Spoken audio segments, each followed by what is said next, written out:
এরপর আমরা যে প্রশ্নটি নিয়ে আলোচনা করব সেটি হলো কোনো বৃত্ত -2,1 এই বিন্দুগামী এবং তা 3x - 2y = 6 সরলরেখাকে 4,3 বিন্দুতে স্পর্শ করে। বৃত্তটির সমীকরণ নির্ণয় করো। এখানে দেখবে সরলরেখা বানানটি ভুল আছে, এটি ঠিক করে নেবে। চলো এই প্রশ্নের আমরা উত্তর করি। অ্যান্সার আমরা প্রথমেই ধরে নিই যে ধরি বৃত্তটির সমীকরণ x² + y² + 2gx + 2fy + c = 0। এই সমীকরণটির নাম দিলাম আমি 1 নম্বর। ইহা -2,1 বিন্দুগামী। দেখো প্রশ্নেই বলে দেওয়া আছে যে বৃত্তটি -2,1 বিন্দুগামী। তাহলে আমরা 1 নং সমীকরণে x এর জায়গায় -2 আর y এর জায়গায় 1 বসিয়ে দেব। তাহলে আমরা পাবো অতএব 4 + 1 - 4g + 2f + c = 0 ইমপ্লাইজ এটাকে ক্যালকুলেশন করলে আমরা পাবো 5 - 4g + 2f + c = 0। এই সমীকরণটির আমরা নাম দিলাম হচ্ছে 2 নাম্বার।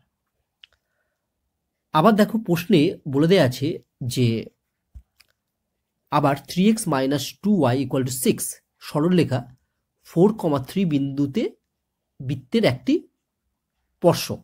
দেখো প্রশ্নে বলেছে যে 3x - 2y = 6 সরলরেখাকে 4,3 বিন্দুতে স্পর্শ করে, অর্থাৎ 3x - 2y = 6 এই সরলরেখাটি 4,3 বিন্দুতে ওই বৃত্তের একটি স্পর্শক। তাহলে এই 4,3 বিন্দুটি বৃত্তের উপরেই অবস্থিত, তাই আমরা লিখেছি আবার 3x - 2y = 6 সরলরেখা 4,3 বিন্দুতে বৃত্তের একটি স্পর্শক। তাই 1 নং বৃত্তটি 4,3 বিন্দুগামী হবে। যদি 1 নং বৃত্তটি 4,3 বিন্দুগামী হয় তাহলে আবার আমরা 1 নং সমীকরণে x এর জায়গায় 4 আর y এর জায়গায় 3 বসিয়ে দেব। তাহলে আমরা লিখতে পারবো অতএব 16 + 9 + 8g + 6f + c = 0 implies 25 + 8g + 6f + c = 0। এটার নাম দিলাম আমরা 3 নাম্বার। চলো নেক্সট পেজে যাই। আমরা প্রথমে বৃত্তের যে স্পর্শক দেওয়া আছে সেটি আমরা লিখে ফেললাম। এটার নাম দিলাম 4 নম্বর। 3x - 2y = 6 এটা হচ্ছে 4,3 বিন্দুতে ওই বৃত্তের স্পর্শক। চলো এবার আমরা চিত্রটি এঁকে ফেলি। আমি 1 নং যে বৃত্তটি ধরেছি সেই বৃত্তটির ছবি অঙ্কন করলাম, তার কেন্দ্র অঙ্কন করলাম। 1 নং বৃত্তের কেন্দ্রের স্থানাঙ্ক হচ্ছে -g, f। এরপর বৃত্তের উপর আমি একটি বিন্দু নিলাম যার স্থানাঙ্ক হচ্ছে 4,3। এরপর এই 4,3 এই বিন্দুটি দিয়ে এই বৃত্তের একটি স্পর্শক অঙ্কন করলাম, অর্থাৎ 4,3 বিন্দুতে যে স্পর্শকটি আমি অঙ্কন করেছি সেটি হলো 4 নং সরলরেখা। কারণ প্রশ্নে বলে দেওয়া আছে 4 নং সরলরেখাটি হচ্ছে 4,3 বিন্দুতে ওই বৃত্তের স্পর্শক। তাহলে এই স্পর্শকটির সমীকরণটি হলো 3x - 2y = 6। এরপর এই 4,3 স্পর্শবিন্দুটি দিয়ে আমি ওই বৃত্তের একটি ব্যাস অঙ্কন করলাম। তাহলে আমরা বলতে পারবো 4,3 বিন্দু দিয়ে অঙ্কিত বৃত্তের ব্যাসটি 4 নং সরলরেখার উপর লম্ব। কারণ আমরা জানি কোনো বিন্দুতে কোনো বৃত্তের স্পর্শকের উপর ওই বৃত্তের ব্যাসার্ধ সর্বদা লম্ব, অর্থাৎ স্পর্শ বিন্দুগামী ব্যাসার্ধ স্পর্শকের উপর সর্বদা লম্ব হবে।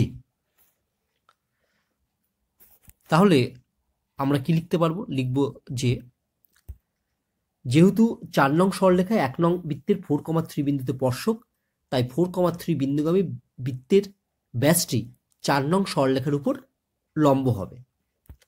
ধরি 4,3 বিন্দুগামী ব্যাসের সমীকরণ।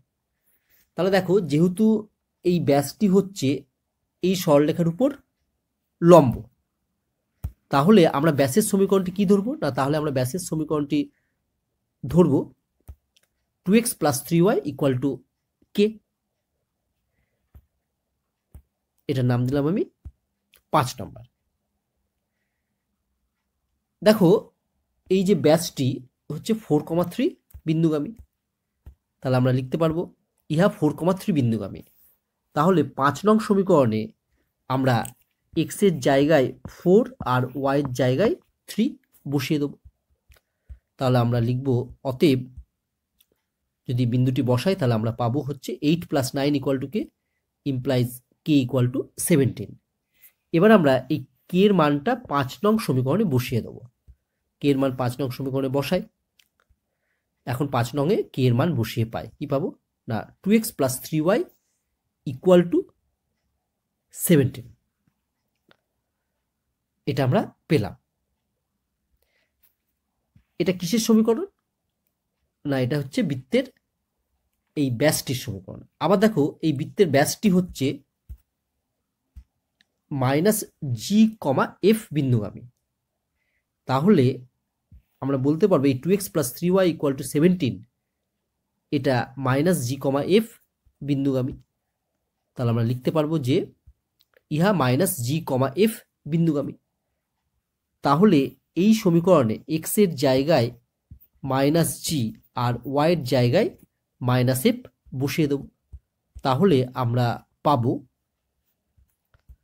অতএব -2g - 3f = 17। এটার নাম দিলাম আমি 6 নাম্বার। এরপর আমরা এই 6 নাম্বার সমীকরণ আর এই 3 নম্বর সমীকরণ আর এই 2 নম্বর সমীকরণ,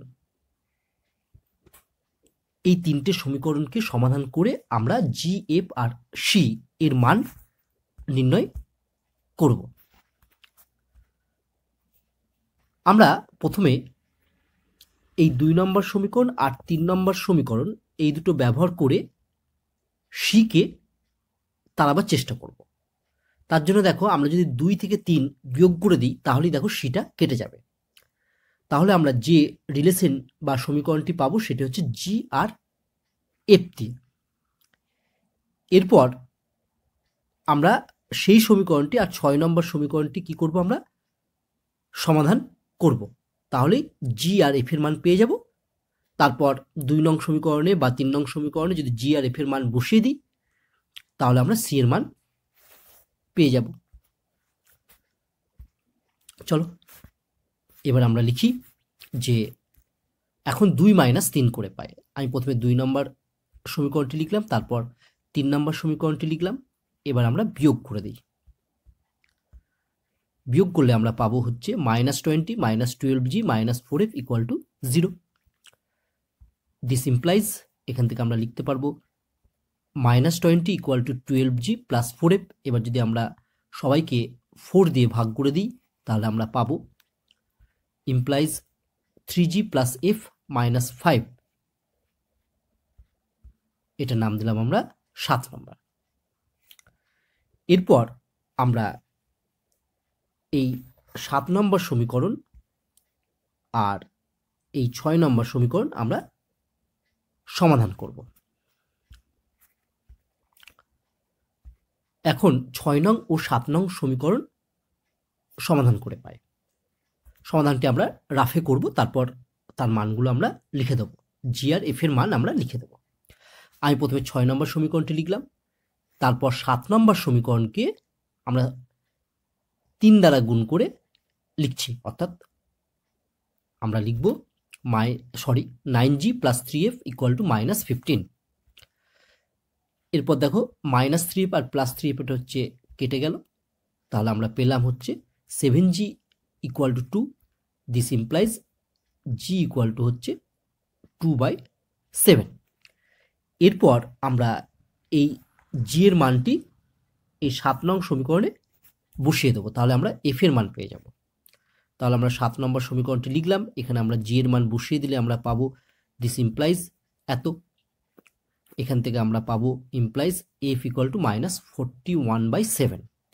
তাহলে আমরা জি এর মান পেয়ে গেলাম 2/7 আর এফ এর মান পেয়ে গেলাম -41/7। তাহলে আমরা লিখি যে জি ইকুয়াল টু 2/7 আর এফ ইকুয়াল টু -41/7।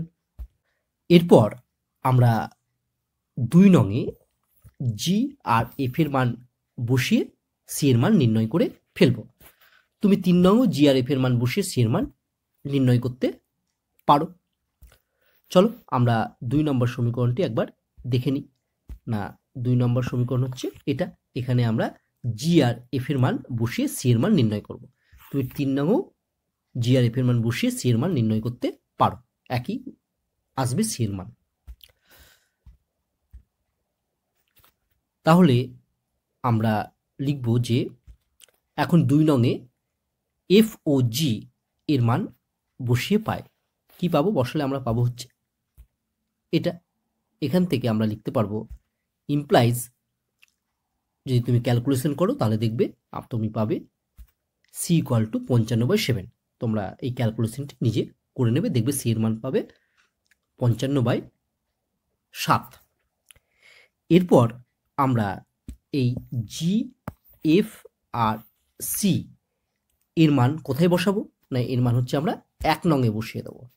তাহলে আমরা নির্ণীয় বৃত্তের সমীকরণ পেয়ে যাব। দেখো 1 নম্বর সমীকরণটা আমরা একটু দেখে ফেলি। না, যেটা আমরা প্রথমেই ধরেছিলাম এটা হচ্ছে 1 নম্বর সমীকরণ। এখানে আমরা জি এফ আর সি এর মানগুলি বসিয়ে দেবো, তাহলেই আমরা নির্ণীয় বৃত্তের সমীকরণ পেয়ে যাব। তাহলে আমরা নেক্সট পেজে যাই। এখন 1 নংয়ে এফ জি আর সি এর মান বসিয়ে পাই, তাহলে আমরা পাবো হচ্ছে এটা। এরপর আমরা যদি উভয় পক্ষকে 7 দ্বারা গুণ করি, তাহলে আমরা পাবো implies 7x² plus 7y² plus 4x minus 82y plus 55 equal to 0। ইহাই নির্ণীয় বৃত্তের সমীকরণ। এটাই আমার অ্যান্সার। পরবর্তী প্রশ্ন আলোচনা করার পূর্বে আমরা একটি নোট পড়ে নেব। নোটটি হলো, দুটি বৃত্ত পরস্পরকে বহিঃস্পর্শ করার শর্ত। আমি প্রথমে একটি বৃত্ত অঙ্কন করলাম, তারপর আমি আরেকটি বৃত্ত অঙ্কন করলাম যারা পরস্পরকে বহিঃস্পর্শ করেছে, অর্থাৎ বাইরের দিক থেকে স্পর্শ করেছে। এই দুটো বৃত্ত যে বিন্দুতে স্পর্শ করেছে তার নাম দিলাম আমি পি। এখানে দেখো ছোট বৃত্ত অর্থাৎ সবুজ কালারের বৃত্ত যেটা, তার কেন্দ্রের নাম দিলাম আমি সি। আর বড় বৃত্ত মানে পিঙ্ক কালারের যে বৃত্ত তার কেন্দ্রের নাম আমি দিলাম ডি। এরপর আমি সিপি যোগ করলাম। এই সিপি হলো ছোট বৃত্তের ব্যাসার্ধ, যার দৈর্ঘ্য আমি ধরে নিলাম বড় হাতের আর। এরপর আমি ডিপি যোগ করলাম। এই ডিপি হলো বড় বৃত্ত অর্থাৎ পিঙ্ক কালারের বৃত্তটির ব্যাসার্ধ, যার দৈর্ঘ্য আমি ধরে নিলাম বড় হাতের এস। তাহলে এবার দেখো চিত্র থেকে আমরা লিখতে পারবো CD equal two CP plus PD. দেখো সিডি এই পুরো দৈর্ঘ্যটা হবে CP plus PD equal two CP. CP হচ্ছে ছোট বৃত্তের ব্যাসার্ধ, যেটা আমরা ধরেছি আর, তাই আমরা সিপির পরিবর্তে লিখতে পারবো আর প্লাস পিডি। পিডি মানে হচ্ছে বড় বৃত্তের ব্যাসার্ধ, যেটা আমরা ধরেছি এস, তাহলে আমরা পিডির পরিবর্তে লিখতে পারবো এস। তাহলে আমরা পেলাম CD equal to R plus S, অর্থাৎ দুটি বৃত্ত পরস্পরকে বহিঃস্পর্শ করলে তাদের কেন্দ্রদ্বয়ের মধ্যে দূরত্ব বৃত্ত দুটির ব্যাসার্ধের যোগফলের সমান হবে। অর্থাৎ ফাইনালি আমরা লিখতে পারবো দুটি বৃত্ত পরস্পরকে বহিঃস্পর্শ করলে বৃত্ত দুটির কেন্দ্রদ্বয়ের মধ্যে দূরত্ব তাদের ব্যাসার্ধ দুটির যোগফলের সমান হবে। চলো এবার আমরা এই প্রশ্নটি নিয়ে আলোচনা করি। প্রশ্নটি হলো, দেখাও যে X square plus Y square minus 4x plus 6y plus 8 equal to 0 এবং X square plus Y square minus 10x minus 6y plus 14 equal to 0 বৃত্ত দুটি পরস্পরকে বহিঃস্পর্শ করে, এদের স্পর্শবিন্দুর স্থানাঙ্ক নির্ণয় কর। অ্যান্সার, আমি প্রথমে প্রথম বৃত্ত যেটা দেয়া আছে সেটি লিখে ফেললাম, যার নাম দিলাম আমি 1 নম্বর। তারপর দ্বিতীয় বৃত্ত যেটি দেওয়া আছে সেটি লিখে ফেললাম, তার নাম দিলাম 2 নম্বর। অতএব 1 নং বৃত্তের কেন্দ্রের স্থানাঙ্ক আমি দেখতে পাচ্ছি 1 নং বৃত্তের এক্স এর সহগ হচ্ছে -4 আর ওয়াই এর সহগ হচ্ছে +6। তাহলে 1 নং বৃত্তের কেন্দ্রের স্থানাঙ্ক হবে -4 বাই -2, 6 বাই -2 ইকুয়াল টু আমরা পাবো 2, -3। এবং 1 নং বৃত্তটির ব্যাসার্ধ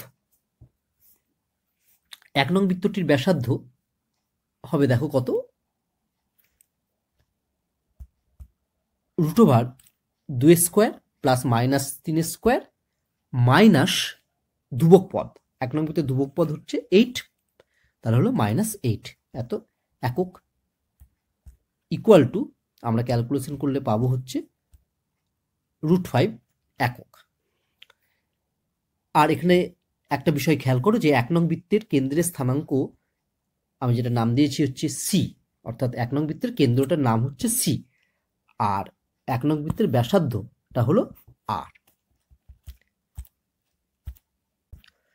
এরপর আমরা 2 নং বৃত্তের কেন্দ্রের স্থানাঙ্ক এবং ব্যাসার্ধ নির্ণয় করব। চলো নেক্সট পেজে আমরা যাই। অতএব 2 নং বৃত্তটির কেন্দ্রের স্থানাঙ্ক ডি ইকুয়াল টু 2 নং বৃত্তের এক্স এর সহগ হচ্ছে -10 বাই -2, ওয়াই এর সহগ হচ্ছে -6 বাই -2 ইকুয়াল টু হবে 5, 3। এবং 2 নং বৃত্তটির ব্যাসার্ধ S equal to √5 square plus 3 square minus ধ্রুবক পদ। 2 নং বৃত্তের ধ্রুবক পদ কত, 14, তাই আমরা লিখেছি -14। এটাকে যদি আমরা ক্যালকুলেশন করি তাহলে আমরা পাবো হচ্ছে √20 একক। এটাকে যদি আমরা ভাঙি তাহলে আমরা পাবো 2√5 একক। এরপর আমরা চিত্রটি অঙ্কন করি। তোমরা দেখো যে 1 নং বৃত্তের ব্যাসার্ধ আমরা পেয়েছি √5 একক, আর 2 নং বৃত্তের ব্যাসার্ধ আমরা পেয়েছি 2√5 একক।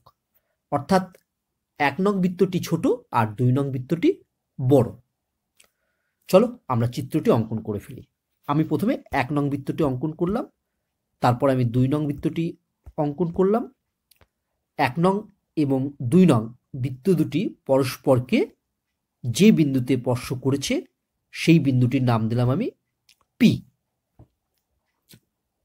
এরপর 1 নং বৃত্তের কেন্দ্র হচ্ছে সি, যার স্থানাঙ্ক হচ্ছে 2, -3। তারপর সিপি যোগ করলাম, এই সিপি হলো 1 নং বৃত্তের ব্যাসার্ধ, যার নাম দিয়েছি আমরা আর। এরপর 2 নং বৃত্তের কেন্দ্র হলো ডি, যার স্থানাঙ্ক হচ্ছে 5, 3।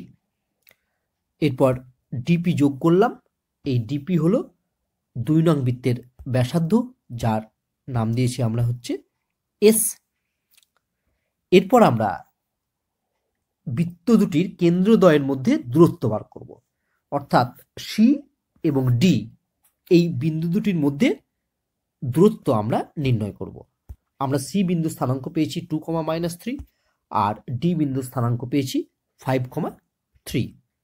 তাহলে আমরা লিখতে পারবো অতএব সিডি ইকুয়াল টু 5 - 2 তার হোল স্কোয়ার প্লাস 3 - 3 মানে 3 + 3 তার হোল স্কোয়ার, এত একক। এটাকে আমরা ক্যালকুলেশন করলে পাবো ইকুয়াল টু 3√5 একক। এরপর আমরা আর প্লাস এস নির্ণয় করব, অর্থাৎ বৃত্ত দুটির ব্যাসার্ধের যোগফল নির্ণয় করব। এর জন্য আমরা নেক্সট পেজে যাই। অতএব আর প্লাস এস ইকুয়াল টু হবে √5 প্লাস 2√5 একক ইকুয়াল টু 3√5 একক। তাহলে দেখো বৃত্ত দুটির কেন্দ্রদ্বয়ের মধ্যে দূরত্ব পেয়েছিলাম 3√5 একক, আবার বৃত্ত দুটির ব্যাসার্ধের যোগফলও পেলাম আমরা 3√5 একক, অর্থাৎ দুটো একই। তাহলে আমরা লিখতে পারবো অতএব CD equal to R plus S. তার মানেই বৃত্ত দুটি পরস্পরকে বহিঃস্পর্শ করেছে, অতএব বৃত্ত দুটি পরস্পরকে বহিঃস্পর্শ করে। তাহলে প্রথম পার্টের উত্তর আমার হয়ে গেল। এরপর আমরা সেকেন্ড পার্টের উত্তরটি করব, যেখানে আমাকে নির্ণয় করতে হবে স্পর্শ বিন্দুটির স্থানাঙ্ক। চলো আমরা সেকেন্ড পার্টের উত্তর করি।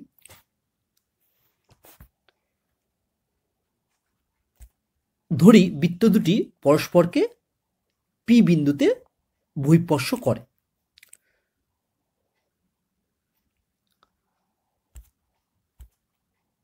CP is to PD. CP মানে হচ্ছে ছোট বৃত্তের ব্যাসার্ধ আর পিডি মানে হচ্ছে বড় বৃত্তের ব্যাসার্ধ, অর্থাৎ আমরা লিখতে পারবো CP is to PD equal two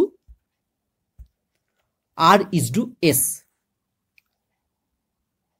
এরপর আমরা আর এবং এস এর মান আমরা বসাবো, ইকুয়াল টু আর এর মান হচ্ছে √5 আর এস এর মান হচ্ছে 2√5। তাহলে আমরা পেলাম √5 ইজ টু 2√5। তাহলে আমরা ক্যালকুলেশন করলে পাবো ইকুয়াল টু 1:2। তাহলে অনুপাতটা আমরা চিত্রের মধ্যে লিখে ফেললাম। তাহলে দেখো আমরা কি পেলাম না, পি বিন্দুটা সিডি রেখাংশকে 1:2 অনুপাতে অন্তর্বিভক্ত করে। আমার সি বিন্দুর স্থানাঙ্ক জানা আছে, ডি বিন্দুর স্থানাঙ্ক জানা আছে, আর পি বিন্দুটি সিডিকে কি অনুপাতে অন্তর্বিভক্ত করেছে সেটিও আমার জানা হয়ে গেল। তাহলে আমরা পি বিন্দুর স্থানাঙ্ক সহজেই নির্ণয় করতে পারবো। তাহলে আমরা লিখতে পারবো অতএব পি বিন্দু সিডি রেখাংশকে 1:2 অনুপাতে অন্তর্বিভক্ত করে। অতএব স্পর্শবিন্দু পি এর স্থানাঙ্ক আমরা লিখব 1 × 5 প্লাস 2 × 2 বাই 1 + 2, কমা ওয়াই স্থানাঙ্কটি আমরা লিখব 1 × 3 প্লাস 2 × -3 বাই 1 + 2। এটাকে যদি আমরা ক্যালকুলেশন করি তাহলে দেখো আমরা পাবো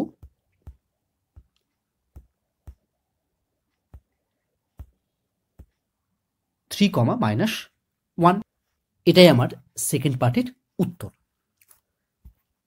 এরপর আমরা একটি নোট পড়ব। নোটটি হলো সাধারণ স্পর্শকের সমীকরণ নির্ণয়, অর্থাৎ বৃত্ত দুটি যে বিন্দুতে স্পর্শ করেছে সেই বিন্দুতে স্পর্শকের সমীকরণ আমরা নির্ণয় করব। চিত্রে দেখতে পাচ্ছি বৃত্ত দুটি পরস্পরকে পি বিন্দুতে স্পর্শ করেছে। তাহলে এই পি বিন্দুতে আমরা একটি স্পর্শক অঙ্কন করি। আমরা একটি স্পর্শক অঙ্কন করলাম। এই স্পর্শকটি হচ্ছে সাধারণ স্পর্শক। কেন সাধারণ স্পর্শক? কারণ এই স্পর্শকটি ছোট বৃত্ত অর্থাৎ 1 নং বৃত্তেরও স্পর্শক, আবার বড় বৃত্ত অর্থাৎ 2 নং বৃত্তেরও স্পর্শক। তাহলে আমরা ব্লু কালারের যে রেখাটি পি বিন্দু থেকে অঙ্কন করেছি সেটি হলো আমার সাধারণ স্পর্শক। এর সমীকরণ আমাকে নির্ণয় করতে হবে। এর সমীকরণ নির্ণয় করা খুব সহজ। আমরা সবার প্রথমে দেখব যে 1 নং এবং 2 নং বৃত্ত দুটি সাধারণ আকারে আছে কিনা। আমি দেখতে পাচ্ছি 1 নং বৃত্তের এক্স স্কোয়ার এবং ওয়াই স্কোয়ার উভয়ের সহগ 1 এবং 2 নং বৃত্তের ক্ষেত্রেও এক্স স্কোয়ার এবং ওয়াই স্কোয়ার উভয়ের সহগই হচ্ছে 1 বা 1। তাহলে এই 1 নং এবং 2 নং বৃত্ত দুটি যে বিন্দুতে বহিঃস্পর্শ করেছে সেই বিন্দুতে সাধারণ স্পর্শক নির্ণয় করতে গেলে এই দুটোকে সিম্পল বিয়োগ করে দেবে, তাহলেই তুমি সাধারণ স্পর্শকের সমীকরণ পেয়ে যাবে। তাহলে সাধারণ স্পর্শকের সমীকরণ নির্ণয় করার জন্য আমরা কি করব না, এখন 1 - 2 করে পাই। তাহলে আমি প্রথমে 1 নং লিখলাম, মানে 1 নংয়ের বাঁ দিকটা লিখলাম, মাইনাস 2 নংয়ের আমরা বাঁ দিকটা লিখলাম, ইকুয়াল টু 1 নংয়ের ডান দিক মাইনাস 2 নংয়ের ডান দিক। দিস ইমপ্লাইজ, এটাকে আমরা ক্যালকুলেশন করলে পাবো, অর্থাৎ ব্র্যাকেট তুললে আমরা পাবো, দেখো প্রথমটা যা আছে তাই থাকবে, আর দ্বিতীয়টির ক্ষেত্রে মাইনাস দিয়ে সব গুণ করলে আমরা পাবো হচ্ছে এটা ইকুয়াল টু 0। এবার দেখো এই এক্স স্কোয়ার আর এই এক্স স্কোয়ার অর্থাৎ প্লাস এক্স স্কোয়ার আর মাইনাস এক্স স্কোয়ার কেটে গেল, আবার প্লাস ওয়াই স্কোয়ার আর মাইনাস ওয়াই স্কোয়ার কেটে গেল। ইমপ্লাইজ, তাহলে আমার পড়ে থাকলো দেখো যোগ বিয়োগ করলে 6x plus 12y minus 6 equal to 0। এবার যদি আমরা 6 কমন নিয়ে ভাগ করে দিই বা সবাইকে 6 দিয়ে ভাগ করি, তাহলে আমরা পাবো implies x plus 2y minus 1 equal to 0। এটাই হচ্ছে আমার সাধারণ স্পর্শকের সমীকরণ। অনেক সময় প্রশ্নে তোমাদের বলে যে সাধারণ স্পর্শকের সমীকরণটি নির্ণয় করো, তখন তোমরা এইভাবে করবে। এরপর আমরা আবার একটি নোট পড়ব।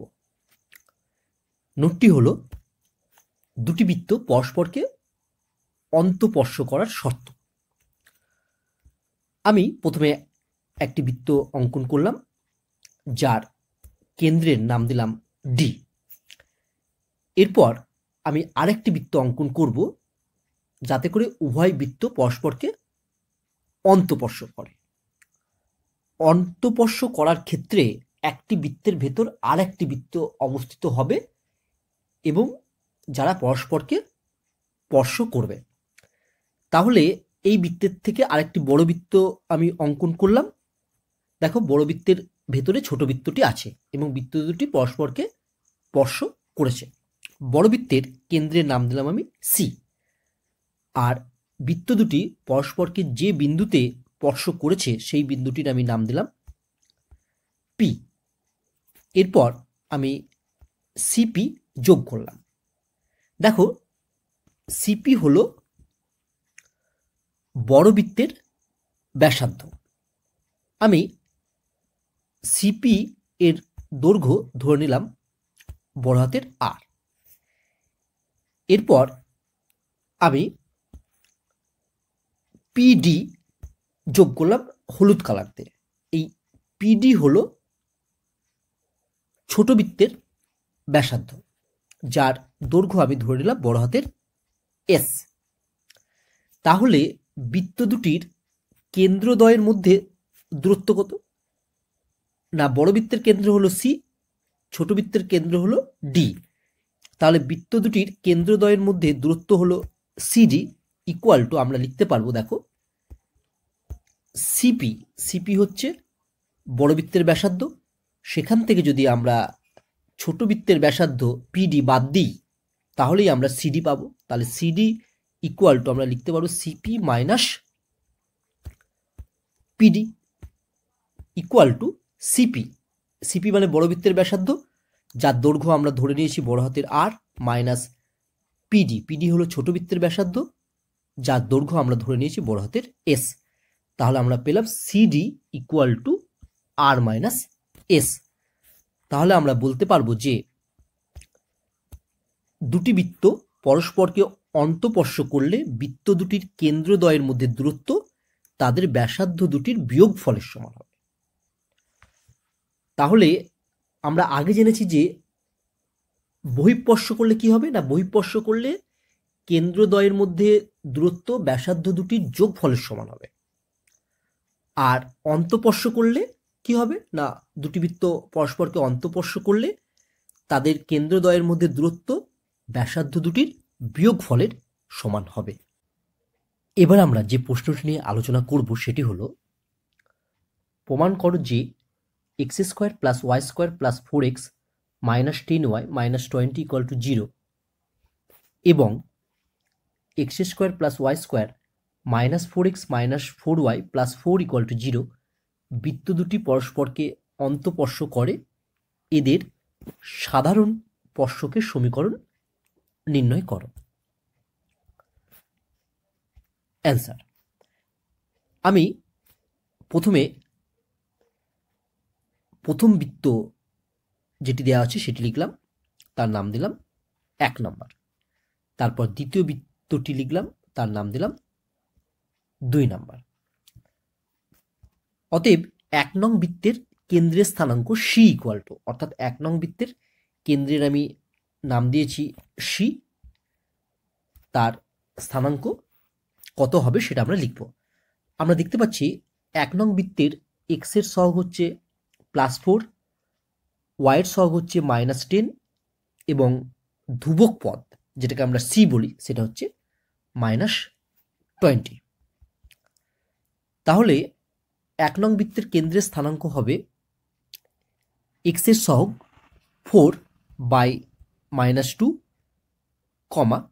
ওয়াই এর সহগ -10/-2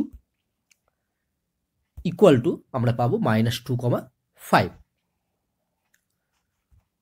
এবং 1 নং বৃত্তটির ব্যাসার্ধ বড় হাতের আর ইকুয়াল টু আমরা লিখতে পারবো root -2 square plus 5 square minus of -20, কারণ এখানে সি এর মান হচ্ছে -20, এত একক। এটাকে যদি আমরা ক্যালকুলেশন করি তাহলে আমরা পাবো এত একক, ফাইনালি আমরা পাবো এত একক ইকুয়াল টু আমরা লিখব 7 একক।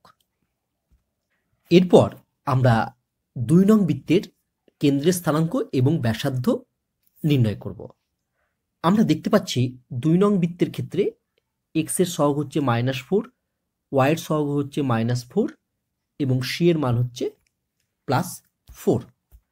চলো আমরা নেক্সট পেজে গিয়ে 2 নং বৃত্তের কেন্দ্রের স্থানাঙ্ক এবং ব্যাসার্ধ নির্ণয় করে ফেলি। অতএব 2 নং বৃত্তটির কেন্দ্রের স্থানাঙ্ক ডি ইকুয়াল টু আমরা লিখব এক্স এর সহগ -4/-2, ওয়াই এর সহগ হচ্ছে -4/-2 ইকুয়াল টু আমরা পাবো 2,2 এবং 2 নং বৃত্তটির ব্যাসার্ধ এস ইকুয়াল টু আমরা লিখতে পারবো রুট 2 স্কোয়ার প্লাস 2 স্কোয়ার -4 একক। এটাকে আমরা ক্যালকুলেশন করলে আমরা পাবো হচ্ছে এত একক ইকুয়াল টু 2 একক। এরপর আমরা চিত্রটি অঙ্কন করি। আমরা দেখতে পাচ্ছি যে 1 নং বৃত্তের ব্যাসার্ধ হচ্ছে 7 একক আর 2 নং বৃত্তের ব্যাসার্ধ হচ্ছে 2 একক। তাহলে 1 নং বৃত্তটি 2 নং বৃত্ত অপেক্ষা বড়।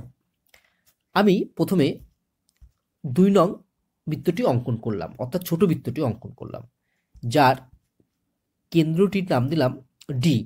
তাহলে ডি এর স্থানাঙ্ক হবে হচ্ছে 2,2।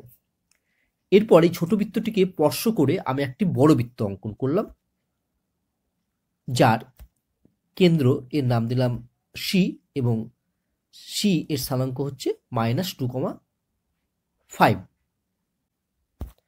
এখানে বড় বৃত্তটি অর্থাৎ লাল কালারের বৃত্তটি হলো 1 নং বৃত্ত, আর ছোট বৃত্তটি অর্থাৎ ব্লু কালারের বৃত্তটি হলো 2 নং বৃত্ত। আমরা ধরে নিচ্ছি যে 1 নং এবং 2 নং বৃত্ত দুটি পরস্পরকে যে বিন্দুতে স্পর্শ করেছে সেই বিন্দুটির আমি নাম দিলাম পি।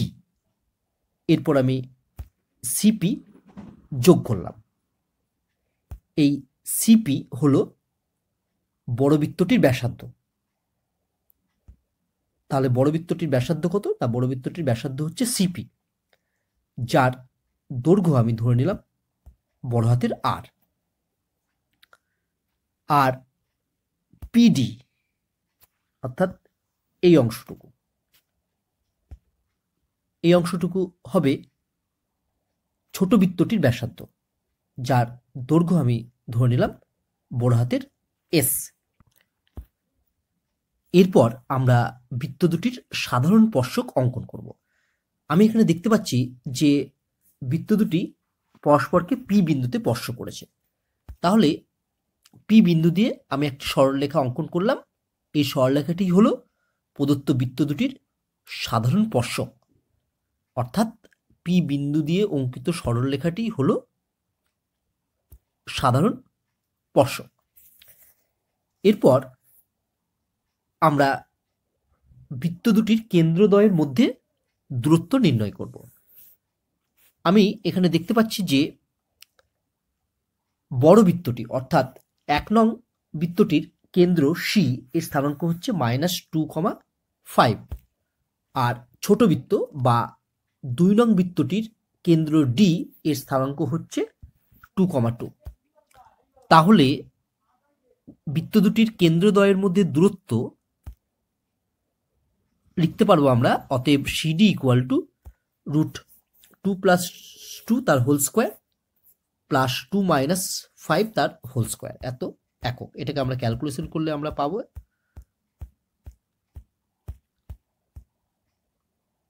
5 একক।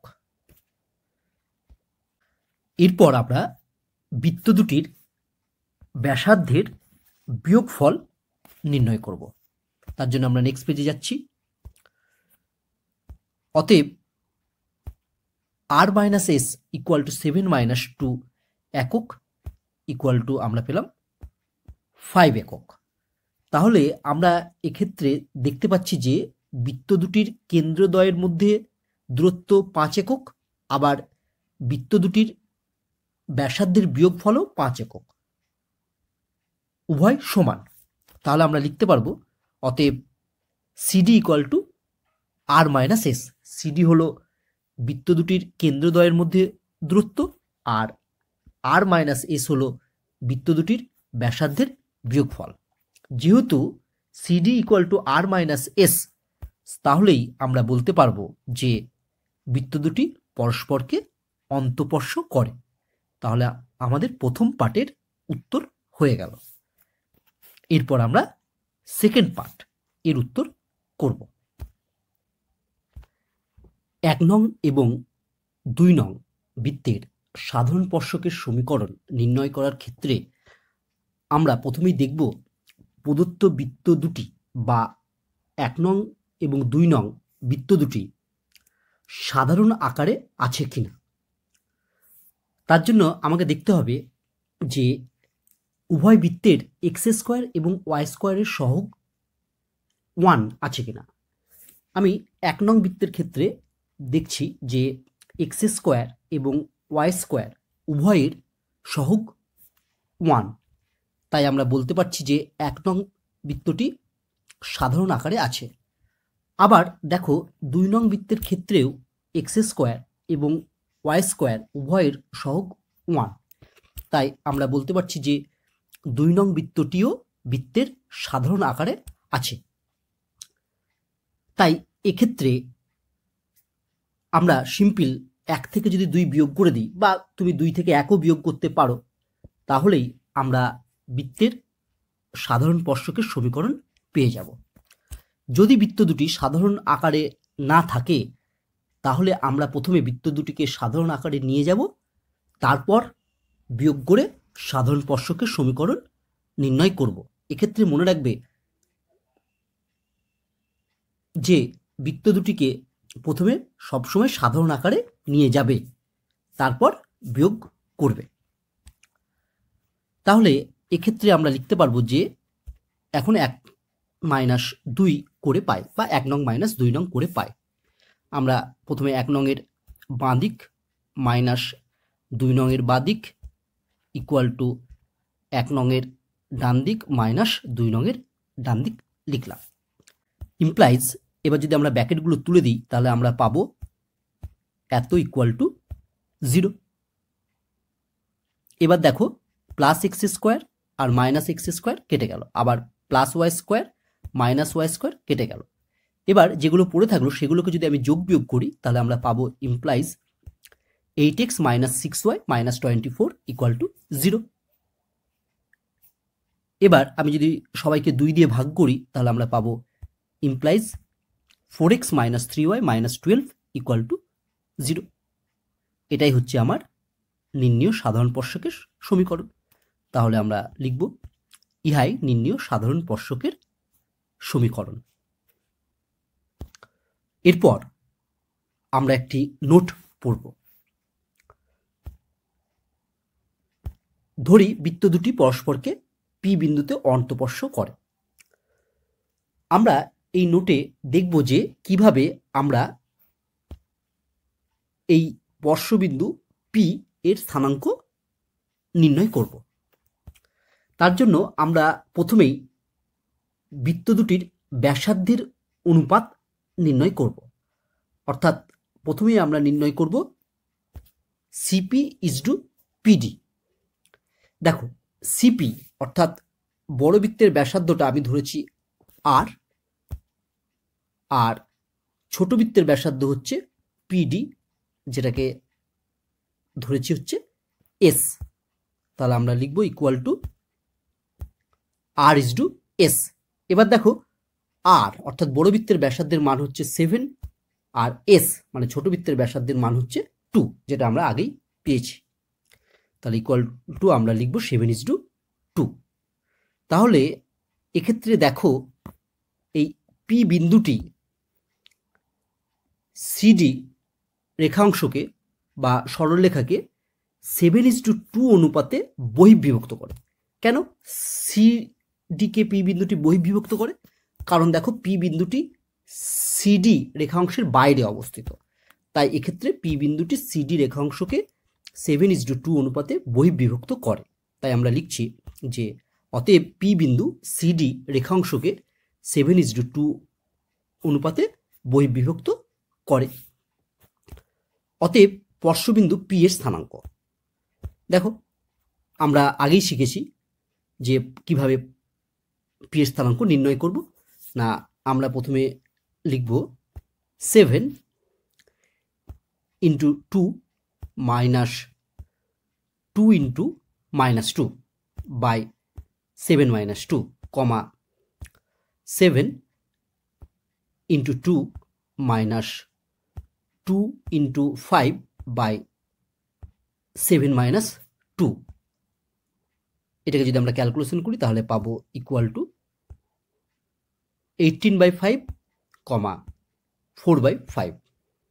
তাহলে আমরা স্পর্শবিন্দু পি এর স্থানাঙ্ক পেয়ে গেলাম।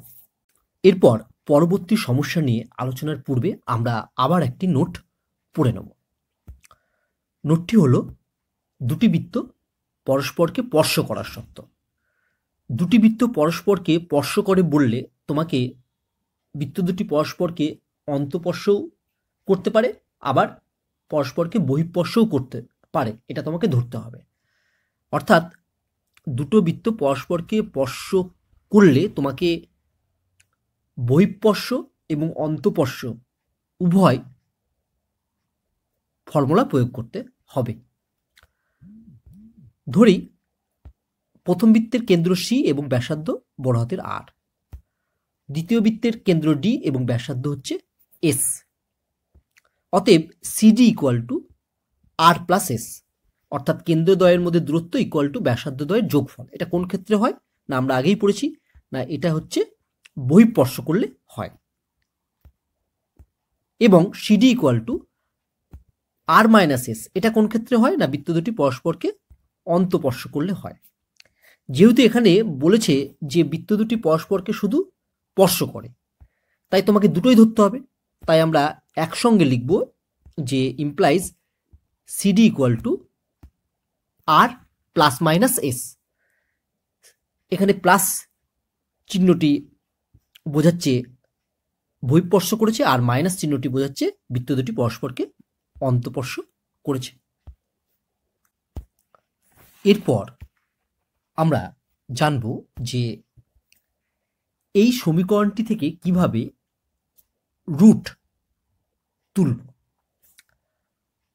সবার প্রথমে আমি উভয় পক্ষকে বর্গ করব। যদি আমি উভয় পক্ষকে বর্গ করি তাহলে আমরা লিখব ইমপ্লাইজ রুটে তার বর্গ মানে এ ইকুয়াল টু এই root X plus minus root Y তার হোল স্কোয়ার হবে।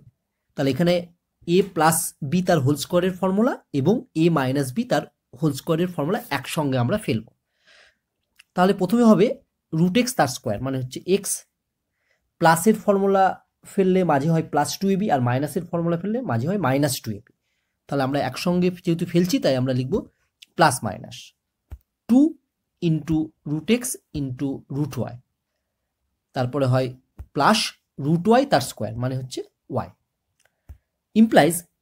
এরপর আমরা রুট নেই সেই সমস্ত টার্মগুলোকে আমি বাঁ দিকে নিয়ে আসবো। তাহলে বাঁ দিকটা হয়ে যাবে আমার A minus X minus Y equal to ডান দিকে রুটযুক্ত টার্মটি আমরা রাখবো। তাহলে ডান দিকে থাকবে আমার plus minus two into root X into root Y. এরপর আমরা আবার উভয় পক্ষকে বর্গ করব। তাহলে বাঁ দিকে হয়ে যাবে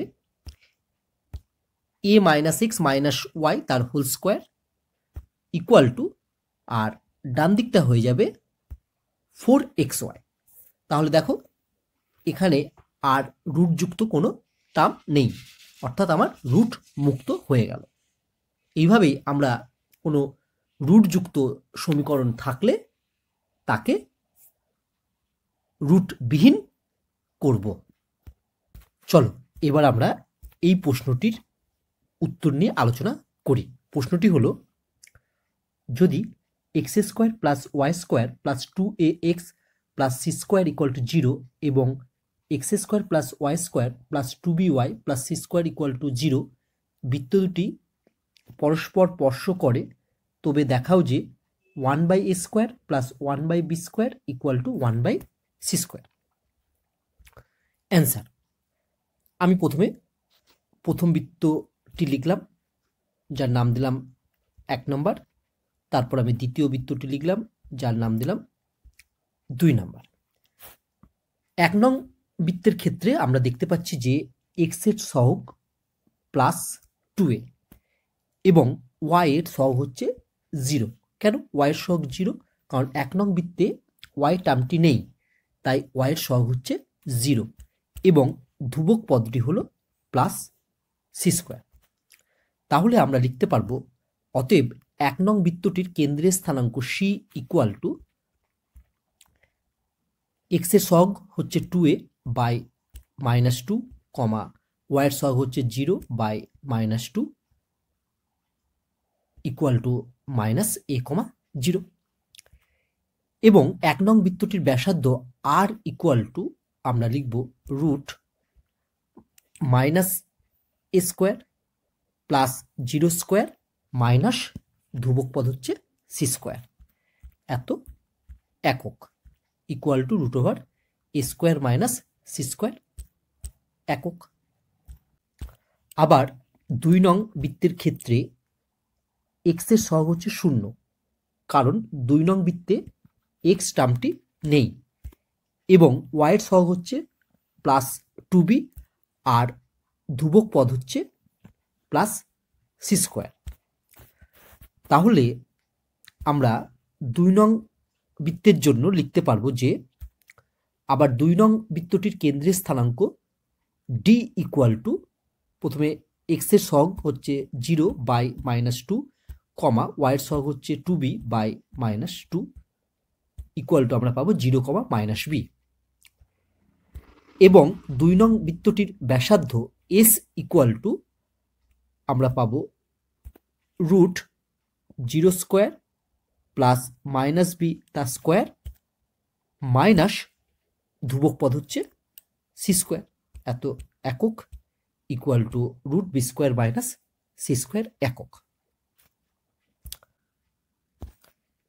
যেহেতু বৃত্ত দুটি পরস্পরকে স্পর্শ করে, অতএব সিডি ইকুয়াল টু আমরা লিখতে পারবো r ± s। This implies CD, CD মানে হচ্ছে সি এবং ডি এর মধ্যে দূরত্ব। দেখো আমরা সি বিন্দুর স্থানাঙ্ক পেয়েছি -a,0 আর ডি বিন্দুর স্থানাঙ্ক পেয়েছি 0, -b।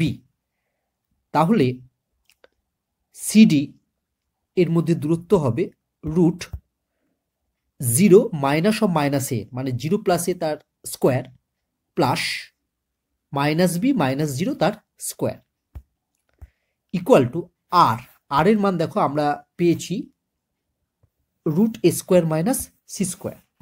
তাহলে আমরা লিখছি √a² - c² plus minus S, S এর মান আমরা পেয়েছি √b² - c²। তাহলে এস এর মান বসালাম আমরা √b² - c²। এরপর আমরা উভয় পক্ষ থেকে রুটটি তুলতে চাই। তার জন্য প্রথমে আমরা উভয় পক্ষকে বর্গ করব। উভয় পক্ষকে বর্গ করলে আমরা বাঁ দিকে পাবো implies a² + b² equal to, ডান দিকে যদি আমরা বর্গ করি তাহলে আমরা কি পাবো? আমি যদি √a² - c² কে এক্স আর √b² - c² কে আমরা ওয়াই ধরি, তাহলে ডান দিকের রাশিটি আমার হবে এক্স ± ওয়াই। এবার যদি এক্স ± ওয়াইকে বর্গ করি তাহলে হবে এক্স ± ওয়াই তার হোল স্কোয়ার। তাই আমরা এখানে একই সঙ্গে এক্স ± ওয়াই তার হোল স্কোয়ারের সূত্র প্রয়োগ করব। তাহলে আমরা প্রথমে পাবো √a² - c² এর স্কোয়ার, তাহলে হবে প্রথমে a² - c² প্লাস মাইনাস, প্লাসের জন্য ফর্মুলা প্রয়োগ করলে প্লাস আর মাইনাসের জন্য ফর্মুলাটি প্রয়োগ করলে মাঝে মাইনাস হবে, plus minus 2 into √a² - c² into √b² - c² plus √b² - c² তার স্কোয়ার করলে আমরা পাবো হচ্ছে শুধু b² - c²। এবার দেখো উভয় পক্ষ থেকে a² কেটে গেল, তারপর b² কেটে গেল।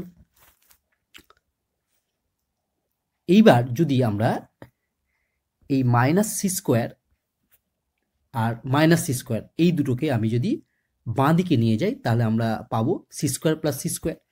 তার মানে বাঁ দিকে আমার হয়ে যাবে ইমপ্লাইজ c² + c² মানে আমরা লিখতে পারবো 2c² ইকুয়াল টু, আর ডান দিকে পড়ে থাকবে plus minus 2 into √a² - c² into √b² - c²। এবার যদি আমি উভয় পক্ষ থেকে 2কে বাদ দিয়ে দিই তাহলে আমরা পাবো implies c² equal two plus minus √a² - c² into √b² - c²। এবার যদি আমরা রুট তোলার জন্য আবার উভয় পক্ষকে বর্গ করি বা বলতে পারো উভয় পক্ষকে স্কোয়ার করি, তাহলে আমরা বাম পক্ষে পাবো ইমপ্লাইজ c⁴ ইকুয়াল টু, যেহেতু বর্গ করছি তাই প্লাস মাইনাস চিহ্নটি প্লাস হয়ে যাবে, তাহলে হবে প্লাস, আমরা প্লাস চিহ্নটা লিখছি না, a² - c² into b² - c²। আমরা ব্র্যাকেটে লিখে দিলাম স্কোয়ারিং বোথ সাইড, অর্থাৎ উভয় পক্ষকে বর্গ করলাম। ইমপ্লাইজ বাঁ দিকটা যা আছে তাই থাকলো c⁴ ইকুয়াল টু, এটা যদি আমি গুণ করি তাহলে আমরা পাবো a² b² minus a² c² minus b² c² plus c⁴। দেখো উভয় পক্ষ থেকে এই c⁴টা কেটে গেল, আর মাইনাস b² c² আর মাইনাস a² c² এই টার্ম দুটোকে আমি বাঁ দিকে নিয়ে যাই, তাহলে আমরা বাঁ দিকে পাবো implies b² c² plus a² c² equal to, ডান দিকে আমার পড়ে থাকবে a² b²। দিস ইমপ্লাইজ আমি বাঁ দিক থেকে যদি c² কমন নিই তাহলে আমরা পাবো c² into b² plus a² equal to a² b²। এইবার আমরা যদি a² b² টার্মটিকে বাঁ দিকে আর c² টার্মটিকে আমরা ডান দিকে নিয়ে যাই, তাহলে আমরা পাবো implies b² plus a² by a² into b² equal to 1/c²। Implies এবার আমরা লিখতে পারবো b² by a² into b² plus a² by a² into b² equal to 1/c²। এবার দেখো প্রথমেই b² কেটে গেল, তারপর এই a² আর এই a² কেটে গেল, তাহলে আমরা পাবো implies 1/a² plus 1/b² equal to 1/c²। তাহলে আমাদের এটাই প্রমাণ করতে দিয়েছে, তাহলে আমরা লিখব প্রুভড।